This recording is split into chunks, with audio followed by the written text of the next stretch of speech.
าทฮะหนาวเลยคนลายอะไรเนาะเห็นยังถ่ายรูปเหนื่อยมากกับไฟ2 คนโอ้มือกล้องเลยบ่ไปแม่ครับเจอน้องบองพี่น้องเลยเป็นก็มาเฮ็ดบุญปีใหม่มาเฮ็ดบุญพี่น้องเนาะที่คนเนาะน้องบองมาจากเทื่อเลยเทื่อแรกก็ยักมาหลายเทื่อแล้วแต่ว่าบ่มีใครพาไป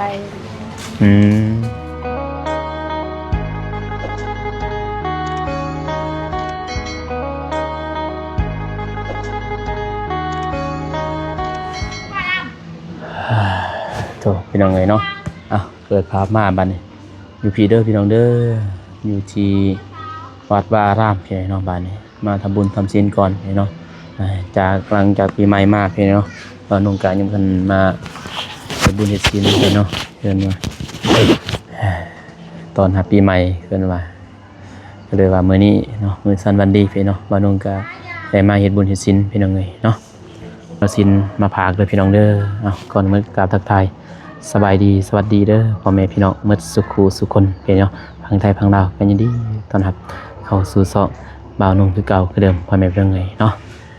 บ่าวนุ่งก็มากับภรรยานำแน่พี่น้องแล้วก็น้องนุ่งมาเฮ็ดบุญกุศลพี่น้องมาอาบน้ำรดน้ำมนต์พี่น้องพอน้องก็รู้สึกบ่สบายปานใดพี่น้องเข้าวัดเข้าว่าอีกหน่อยนึงพี่น้องเอ้ยเนาะหลังจากสิลุยงานพี่น้องเนาะหลังจากปีใหม่ปีเมืองแล้วเพราะว่าทางวัดเพิ่นก็สิสมโภชพระพี่น้องเนาะบ่าวนุ่งก็มาถวายปัจจัยเล็กๆน้อยๆพี่เนาะให้ทางวัดวารามเพิ่นพี่น้องเนาะบ่าวนุ่งก็สิไปถ่ายบรรยากาศได้รับปานใดดอกเนาะพี่น้องเอ้ยเนาะอยู่วัดอยู่ว่ามาเฮ็ดบุญพี่น้องเอ้ยไปบ่ได้ห่างสิเข้าไปถ่ายบรรยากาศให้พ่อแม่พี่น้องเบิ่งเจ้าหอมๆนี่ก่อนนิดนึงพี่เนาะแล้วก็เดินทางไปพี่น้องเอ้ยเนาะโอเคบรรยากาศพี่น้องเอ้ยจ้ะเอว่านั่งอยู่รถเอว่านี่สบายดีสบายดีสบายดีสบายดีสบายดีเร็วๆสบายดีสบายดีเด้อเอว่านั่งท้ายนี่บ่ไปบ่อยากเข้าลงบ่เป็นลงบ่เป็นสบายดีเอว่าหันทุเลยทำงานถูเบิ้งเป็นบ่ถูบ่ถูบายดีว่ะทุ แก้มบาดพี่น้องเอ้ยหนาวแห้งมาเฮ็ดบุญเด้อพี่น้องเด้อมื้อนี้คนหลายเลยรถเต็มเลยคักลายนี้ใจเอ๋จอกบ่ได้ชื่อหอนมาจากลูกยิ้มเลยจ้ะเว้ยเอว่าชื่อว่าชื่อเอว่าเอว่าเอว่าเอ้ยบายดีเด้อบายดีเด้อสวัสดีป้าลุงไปเร็วๆสบายดีป้าลุงเร็วออกจากบ้านข้างทำอิฐข้างแรกของปีใหม่แล้วแต่ฝึกซื้อปีใหม่พี่น้องมาเฮ็ดบุญแล้วก็สิกลับดอกมีแต่อาบน้ำรดนิดนึงแล้วก็สิกลับพี่น้องเนาะว่าสิใส่กระปุกเอาก็ยังลูกอยู่ใส่กระปุกเอามื้อละมาอาบอยู่กันเลยเปลี่ยนถึงอาบอยู่กันก็ได้พี่น้องเนาะว่าหยังน้ำรดปีใหม่ปีเมืองแล้วก็อาบน้ำรดน้ำมนต์พี่น้องเนาะ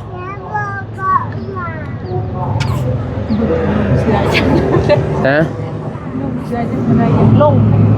สิลงบ่อยลงเนาะลงเอาให้ลุงใส่ไปลงไปใส่เกลือไปเอามาให้ลุงใส่ดีๆติเอามานี่มาป้านะบ่ใส่นะเว้ยมันหนาวนะเสือไปพี่น้องเอ้ยร้านสาวไปร้านสาวไปเลาะ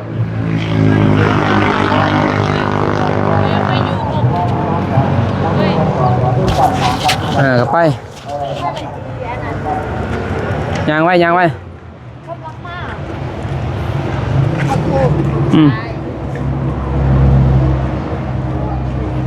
เนี่ยโอ้ยต่ำได้ไหมไม่ต้องเลยไปตัวคนลายเลย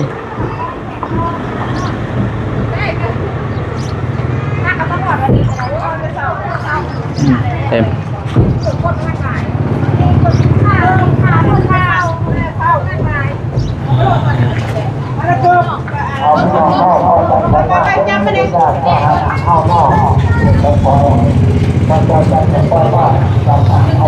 อย่างดีเลยอย่างดีเลย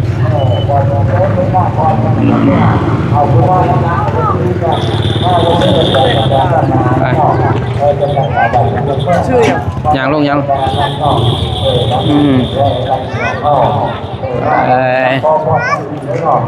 รถได้ไหม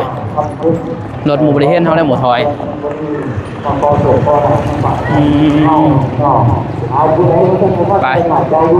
ไปไหว้พระไปไหว้พระไปไหว้พระโอ้ย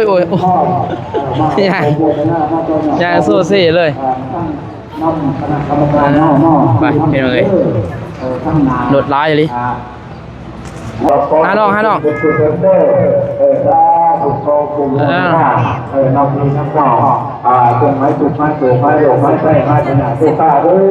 งนั่นเด้ดินทรายดินทรายมาเลยมั้ยลานสาวเรื่อยๆพี่น้องเลยไป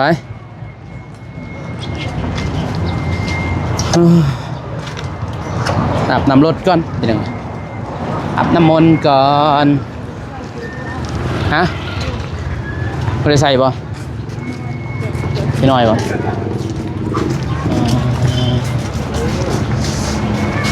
อุ้ยหนาวเด้ป่านฮะหนาวเลยคนลายอะไรเนาะ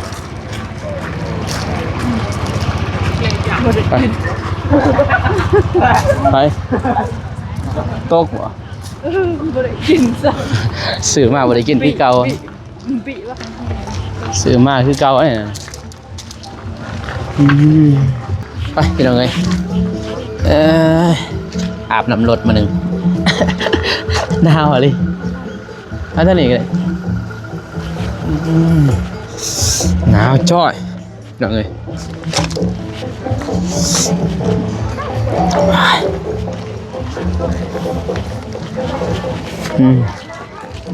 ยามก่อนเปียกมัดพี่น้องเลยเปียกจนมีดมาหนาววันนี้ฮอดใส่เครื่องไล่ฮอดสักอย่างนี้เนาะไป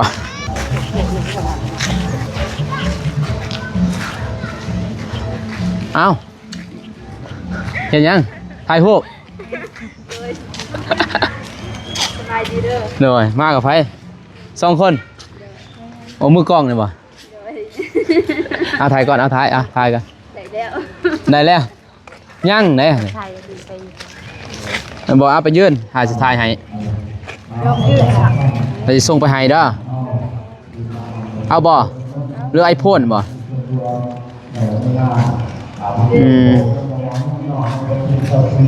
คือบ่ถ่ายทางผลงามถ่ายจังสะจะส่งให้เด้อโอเค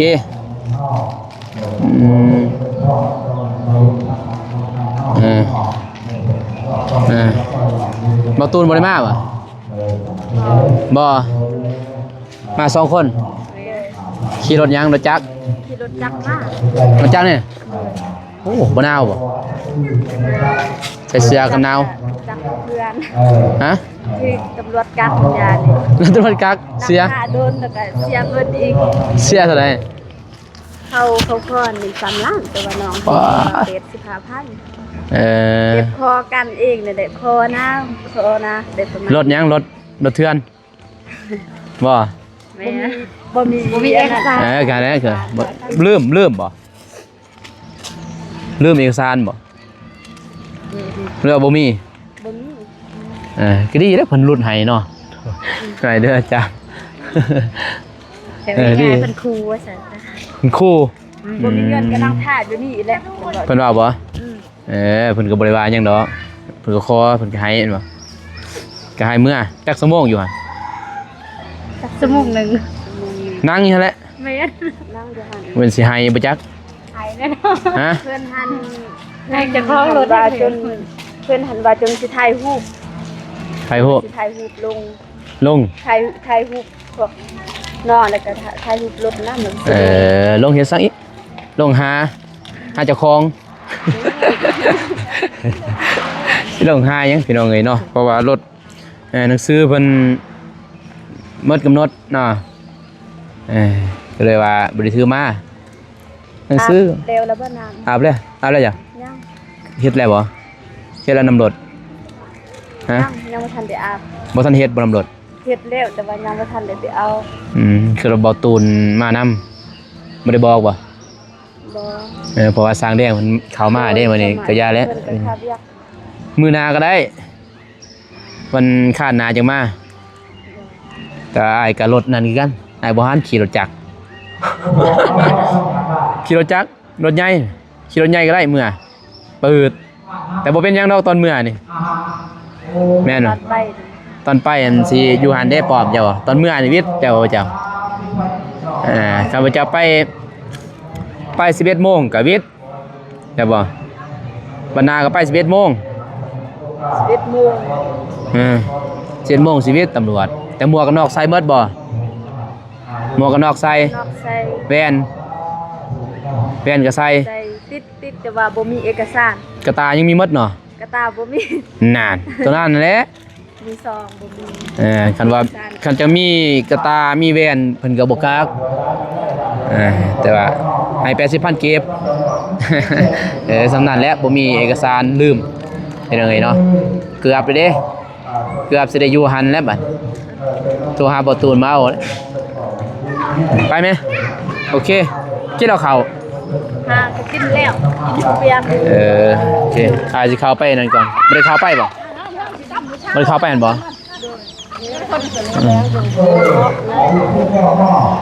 ไปแม่เข้าเจอน้องบองพี่น้องเอ้ยเพิ่นก็มาเฮ็ดบุญปีใหม่มาเฮ็ดบุญพี่น้องเอ้ยเนาะลายเลยคนเนาะน้องบองมาจากเทื่อเลย เทื่อแรก เทื่อแรกก็อยากมาหลายเทื่อแล้วแต่ว่าบ่มีใครพาไป มื้อหน้าจะไปกับบอกตูนจะไปเด้อ ใช่ตลาด นี่ดิบ่แม่นบ่ โอ้ ตาลายเลย เพลงไปครั้งแรก อ้าวคือบ่เคยเห็นบ่น้องบองคือบ่เคยเห็นเหรอฮะมาแตะเวียง อยู่บ้านนี่แหละแต่ว่าส่วนหลายเพิ่นจะอยู่นี่เซน ไปอยู่เซ่โอ้เฮ็ดเวียกอยู่เซ่โอเคไอ้ข่าวเป็นคุณเด้อ ต้องไปไกลสิ ยินบ่น้องบองไอ้ข่าวเป็นเด้อ โดย โอเคคอยมือได้เว้ย โดย นี่สปีดได้เด้อไผผู้ขับนี่บ่ย้อนตำรวจกากยันสปีดไปจักมาเบิ่งหยัง จนให้ยาน ให้เลย บ่มีเงินเสียละให้ มีได้เพื่อประมาณเป็นปลายพันเลยแหละ 80ป้าย 85,000 หมู่คอล้านหนึงเท่าไหร่บ่ล่ะ ให้น้ำแล้วก็พอน้ำพอเนี่ยบ่มีเงินอีหลีนี่ ตำรวจเพิ่นว่าเท่าไหร่ เลือดเพิ่นก็เลยโอเคได้ละ เพิ่นเฮ็ดผู้สาวนั่นแหละเพิ่นอยากพี่น้องเอ้ย ให้ซับบ่มาดอกไปสิเอา3-4ล้านเนาะโอเคให้ข่าวก่อนเด้อโดยไปเลยนี่ว่านอนแล้วพี่น้องเอ้ยโอน หอน นอนลึงๆเอวาหัวโลนคนหัวโลนนอนแล้ว คิดนึงมียาวแล้วปุ่มเพิ่น กำลังออกวะ กำลังปุ่ม โอ้งามเลยปง มื้ออื่นมื้อฮื้อนี่ก็สิยาว สิบ่เจ็บ ปงงามเลยพี่น้องเอ้ยในเรื่องถ้าเทลนี่อยากปรุงยากนะ เอาบนนี้มันอยู่ทันมีเด้บนนี้มี ทางนี้อันนี้มันจะ ไก่สิปงเลยเด้จังนั้นก็เมื่อพี่น้องเอ้ยเนาะเฮ็ดบุญเฮ็ดศีลแล้วก็เมื่อบ่ได้ไปบ่จ้ะ ภาษา เขาใส่แล้วจะบ่ได้ใส่บ่ ย่างนั้นสิไปเดียวได้ เดี๋ยวสิใส่บ่ กันเดียวกัน อันเดียวกันแล้ว ตัวเมียดูตัวเก่า โดยไปพี่น้องเอ้ย ดูคนใหม่แล้วก็อีกเขา พี่น้องเอ้ยเนาะว่าน้องกาสีออกเดินทางกลับก่อนเนาะจะหน่อยเนาะนั่งพักก่อนเฮ็ดบุญเฮ็ดศีลอยู่ในวัดในว่าก่อนเป็นสิสัมโพธิมือวันที่23เห็นเนาะสิสัมโพธิพระสัมโพธิพระ 3 เดือนนี้แหละโดยเป็นสิสัมโพธิเนาะถ้าว่าผู้ใดมีใจบุญใจศรัทธาอยากเฮ็ดบุญเฮ็ดศีลก็ติดต่อทางบ่าวนุ่งได้เด้อพี่น้องเด้อเนาะสิมาถวายให้เพิ่นวันที่23เดือน1เนาะเพิ่นก็สิสัมโพธิพระเนาะอยู่วัดบ้านหลัก33เนาะเมืองปากซองแข้งจำปาสักเด้อพี่น้องเด้อเนาะก็มาบ่ฮอดจอบ่ถึงก็พากนำบ่าวนุ่งก็ได้พี่เนาะบ่าวนุ่งก็สิเป็นสะพานบุญให้เด้อพี่น้องเด้อเนาะนึงก็เห็นทางน้องบองเพิ่นก็มาทำบุญเนาะส่งท้ายปีเก่าต้อนรับปีใหม่ก็ทักทายน้องเพิ่นเนาะแต่เบาตูนนี่บ่ได้มาเนาะเพราะว่าเบาตูนเพิ่นก็เบิ่งทางไอ้แดงเพิ่นเฮ็ดเฮือนเนาะมื้อนี้แหละเพิ่นสิลงมือเฮ็ดทางไอ้แดงว่าพี่น้อยเนาะก็เลยว่าทางน้องบองเพิ่นมาคนเดียวก็เลยตำรวจกลับพี่น้อยเนาะเกือบสิบ่ได้เมื่อน้องบองรถบ่ได้ถือหนังสือมาก็เลยว่าตำรวจกักอยู่โดยโมจะเอา3 ล้านก็เลยว่าน้องบองขอ80,000 กีบเนาะ80ก็80,000 กีบขอเพิ่นไปหน่อยเนาะอาจจังปล่อยเป็นยังไงเนาะการไปการมาก็บ่ติแหละถ้าเฮาลืมเอกสารก็บ่ติเนาะมันก็ความปลอดภัยของเฮาเองเนาะจะเป็นเกิดอุบัติเหตุหยังก็ตามเนาะถ้าเอาไปเฮาก็ต้องถือสำบายเพิ่นเบิ่งในนั้นเนาะเจ้าหน้าที่เพิ่นนั่นแหละพี่น้องเอ้ยเนาะโอเคพี่น้องเอ้ยเนาะคลิปนี้บ่าวนุ่งกับภรรยาเอวาก็สิเดินทางกลับก่อนเนาะเอาบุญเอาศีลนำกันเด้อพี่น้องเด้อเนาะ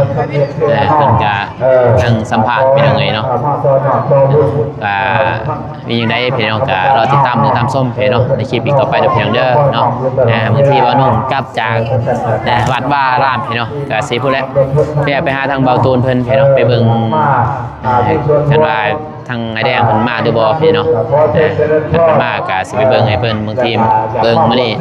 มื้ออื่นสิลงเมื่อไปบ้านแบงพี่เนาะไปเฮ็ดห้องน้ำน้องบ้องน้องร้อยพี่เนาะเฮ็ดห้องน้ำน้องร้อยแล้วพี่เนาะมื้อนี้ทางบ่สายบ่มิกไปหรือไปจะบ่ยังบ่ทันพี่เนาะสิถามเพิ่นนำหลังให้เนาะโอเคพี่เนาะคลิปนี้บ่าวนุ่งก็ขอบใจขอบคุณทางผู้ใหญ่ใจบุญทุกท่านที่เข้ามาติดตามรับชมพี่เนาะคลิปบ่าวนุ่งแต่ต้นจนคลิปก็ขอให้เอฟซีทุกท่านและผู้ใหญ่ใจบุญทุกท่านจงอยู่ดีมีแห้งความเจ็บอย่าได้ความไข้อย่ามีคอยห่างไงมีลำด้วยเฮงๆปังๆตลอดศาสตร์ตลอดปีอย่าเจ็บอย่าจนความขอบความกลัวเด้อพี่น้องเด้อเนาะพอกันไม่คลิปหน้าคลิปนี้ขอกล่าวคำว่าสบายดีเด้อพี่น้องเด้อไปบ๊ายบายโดยบ๊ายบายพี่น้องไป